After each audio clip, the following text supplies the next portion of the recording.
大家好，我是超子。您知道猪油怎么熬又白又香，没有腥味吗？熬猪油用油还是用水？熬好的猪油怎样储存，放2年都不会坏？只要您认真看完这个视频，就全明白了。按照我的方法熬的猪油又香又白，没有异味，放几年都不会坏。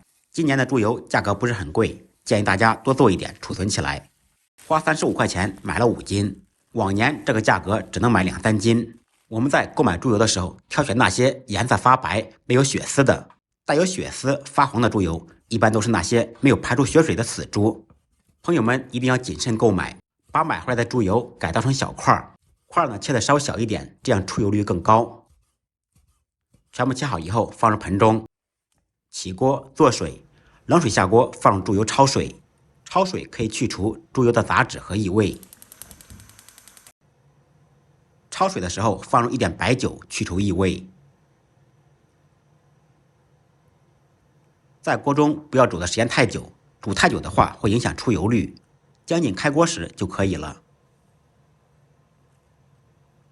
焯水的猪油腥味和异味就会大大的减少。煮好以后把猪油捞出，接下来准备几样小料，准备少许姜片、2片香叶、10几粒花椒、2颗八角，再准备少许黄豆。黄豆最好用锅干炒一下，炒香。起锅锅烧空气，烧至冒烟以后，放入1小勺油，先润锅。这样我们在熬猪油的时候就不会粘底。油热以后把油倒出。熬猪油一般都是加入油或者加入水熬，我们今天不加油不加水，放入2小勺黄酒或者料酒，再放入焯水的猪油。加油熬猪油保存的时间会更长，但是颜色会发黄。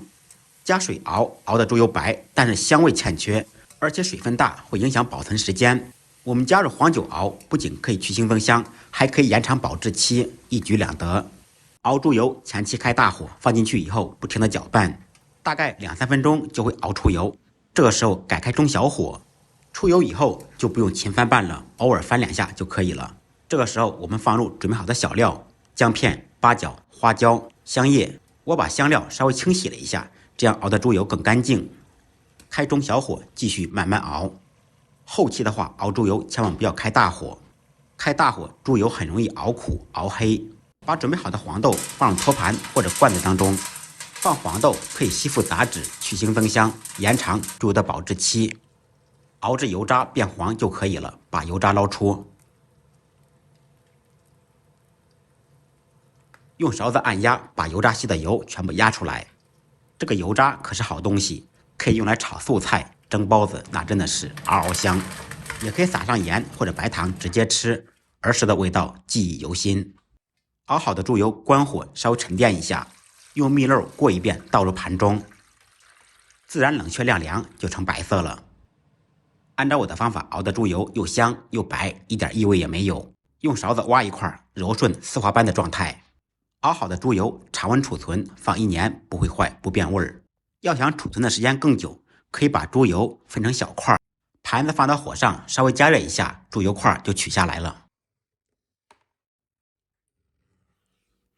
把切成块的猪油放到保鲜袋里面，放到冰箱冷冻储存，放2-3年都不会坏。吃一块取一块也非常方便。学会的朋友记得长按点赞支持一下，感谢您的支持点赞。再忙再累，记得按时吃饭。下期视频见，拜拜。